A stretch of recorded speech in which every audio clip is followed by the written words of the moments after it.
one major thing that I didn't do early on. I didn't really invest the time or money in getting good business bookkeeping early on. I mean, I blended my personal and business money for a while, Hmm. became quite a mess. And I just didn't see really how complex it could become. And now having a fractional CFO makes all the difference. So I think I would have invested in probably accounting early on, even though I couldn't necessarily afford it, because having really strong and tight taxes and accounting for expenses and for revenue, et cetera, really gives you a better positioning. And it also can get you in trouble with the IRS, which it didn't happen to me, but it certainly could have easily. So.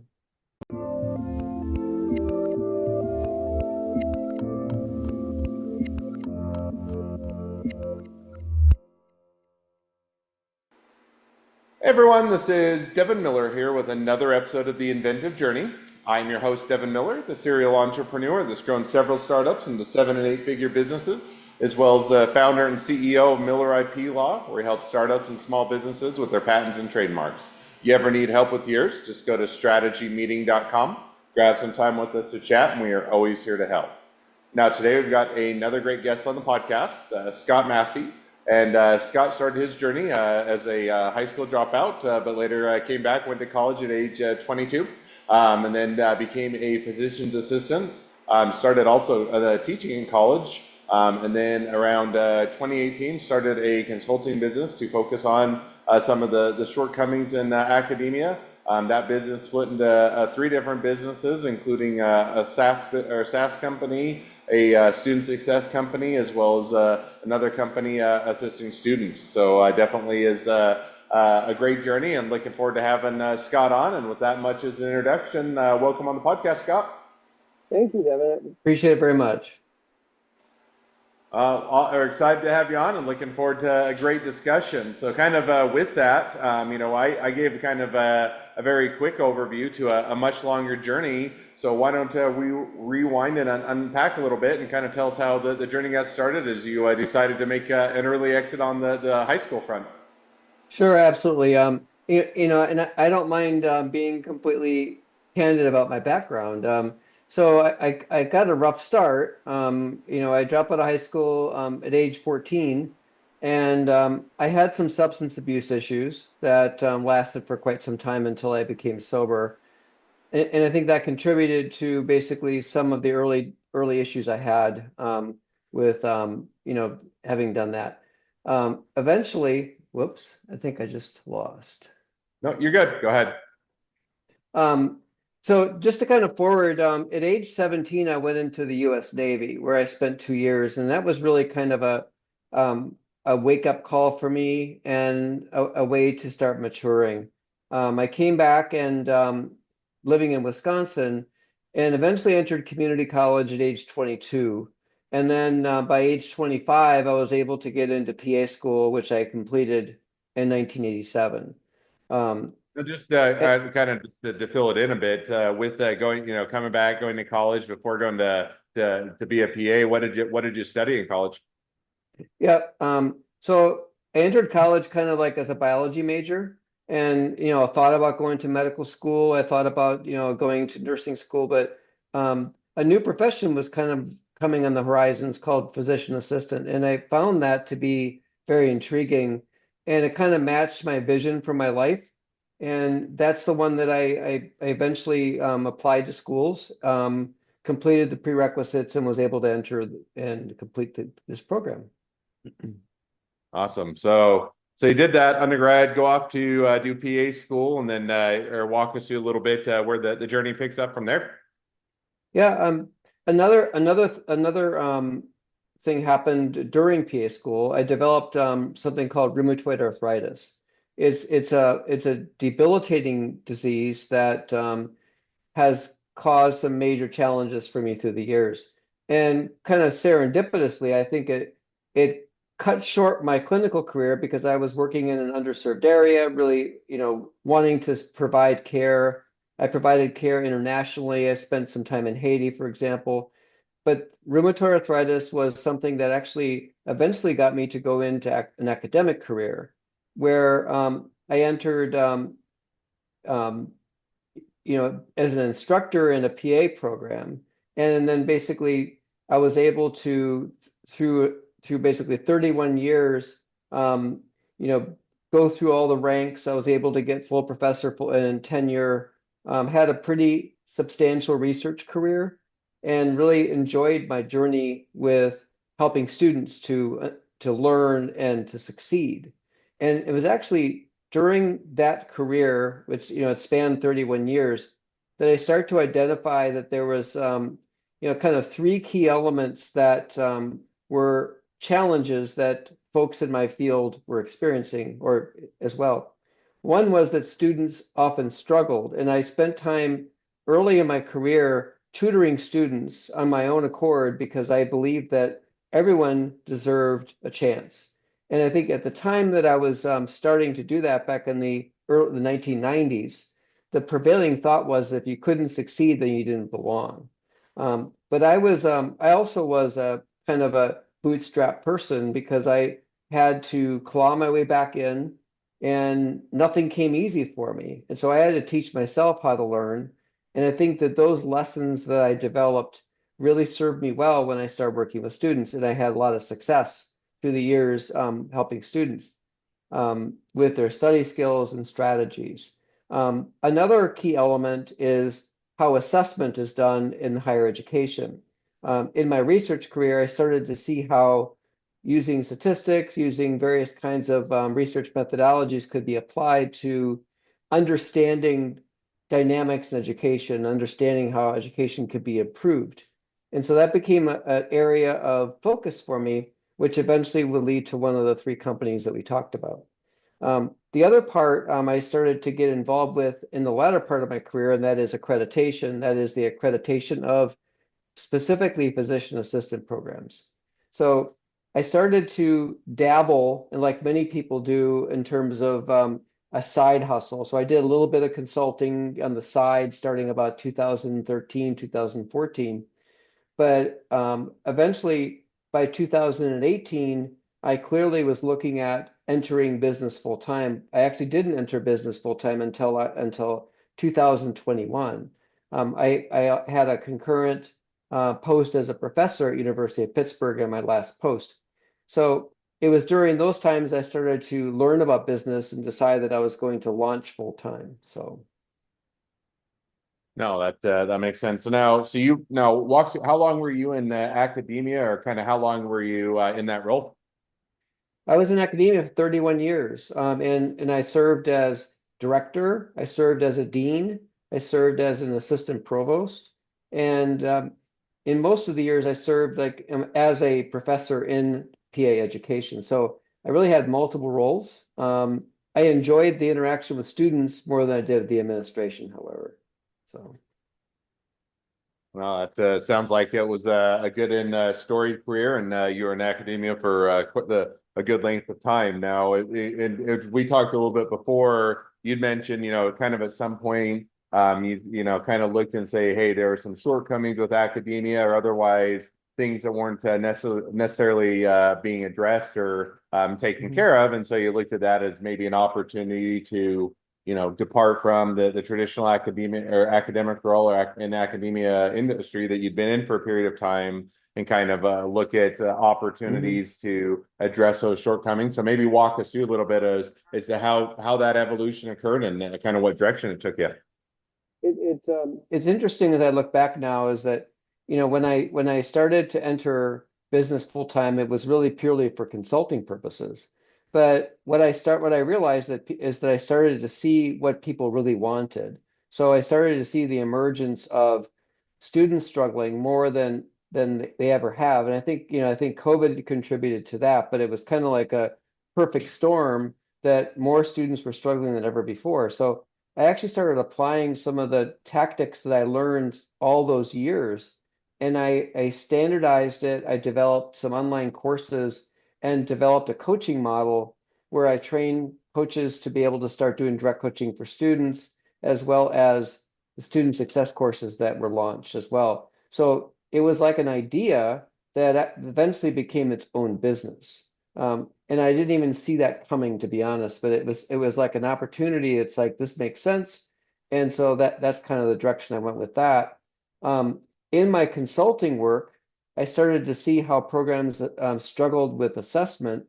And that's being an area that comes easy for me. I started to provide data analytics to programs, and they often didn't have those resources. And through those years, I realized that that was a niche area that actually many folks in higher education needed assistance with, or some additional products with. So that's where we launched what's called Edulytics, which is going to be a pure subscription service to run data as well. So the out of the consulting, which now exists as its own business called Massey and Associates Consulting, um, these three businesses emerged from what was originally one, and really it was taking advantage of, I would say, gaps that existed in the field. And I think my business education was very informal. It was probably listening to thousands of podcasts in my early morning walks, to be honest, but I started self-educating myself about what business was about. So No, sounds like a good way. So now, kind of as you started, you started, if I remember, and correct me if I'm putting words in your mouth, you started things off as a single business. Now, when you did that, was it really with the intent, hey, I'm going to leave academia and focus on solving these, providing these solutions full time? Or was it kind of a side hustle, or, something that you thought, you did for fun, or kind of what was that evolution of kind of switching over from a longer career in academia to more on the business side? I never envisioned that I'd be where I am right now. I mean, if I were to be completely honest, 10 years ago, I thought I would be, working as a professor till I'm 65, 66, and then retire. And I didn't see it coming. But now, I'm, CEO of three businesses that generate multi-million dollars. I never envisioned that would happen. And I think because it was identifying those gaps, and then trying to understand really what the needs were. And from that, I think through really bringing in a team, developing a team, I was able to achieve that. But if I were to be honest to your audience, it was something that just it happened over time, and it was more happenstance, I think.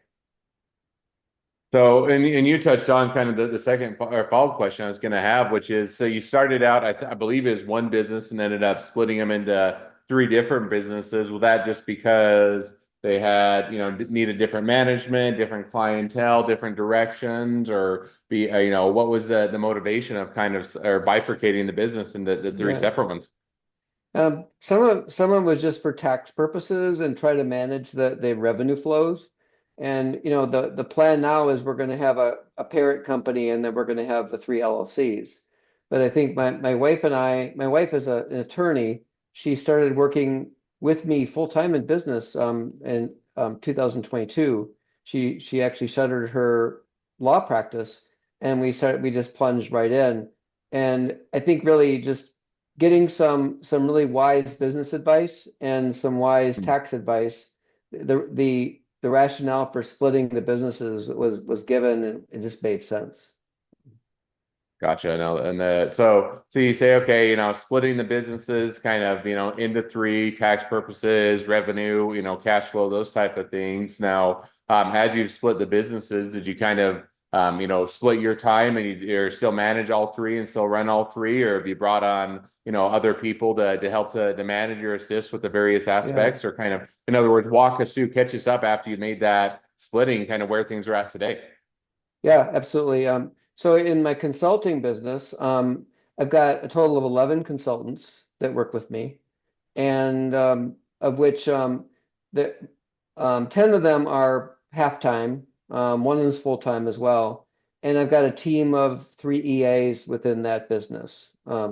In the Edulytics, the data one, I've got a team of six data analysts, and I've also got another CEO that's working on the startup with me as well. So I've got a team there, and that's involved with branding, with marketing, and then developing the the application. So we've got AI specialists, we've got um, some advanced programmers, those kinds of things, because we do have the opportunity. We have a patent in process for that one as well.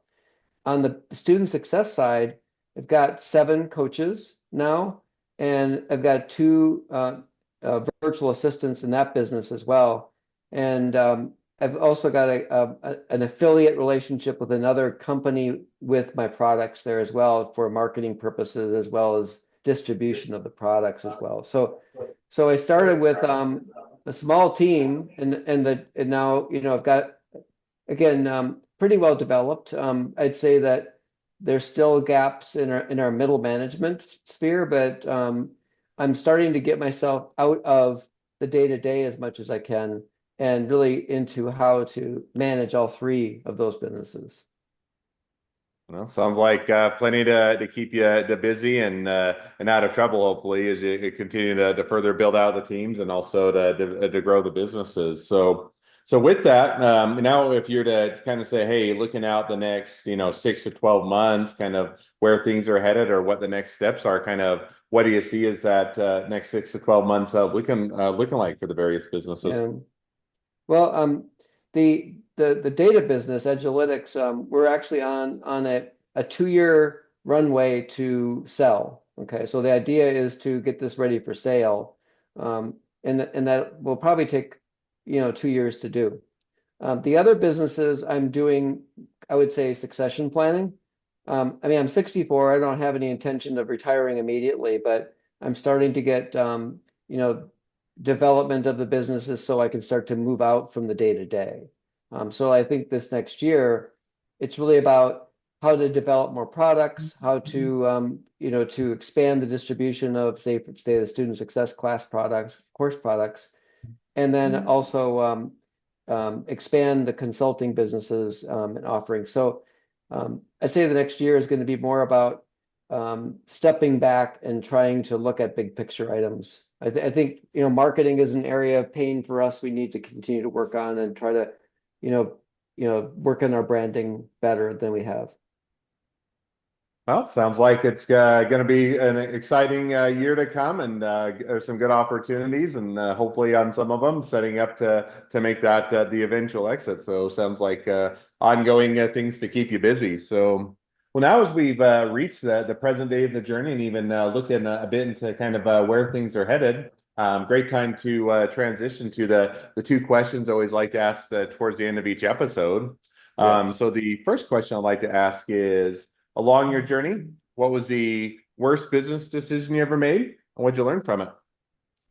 I think the worst business decision was going into original business with a friend of mine. I had a colleague that I knew through academics, and we formed a partnership in the first iteration of the consulting business. I learned through, I guess, trial and error that just was not a great idea. It didn't work out. We had a painful separation in terms of a buyout process.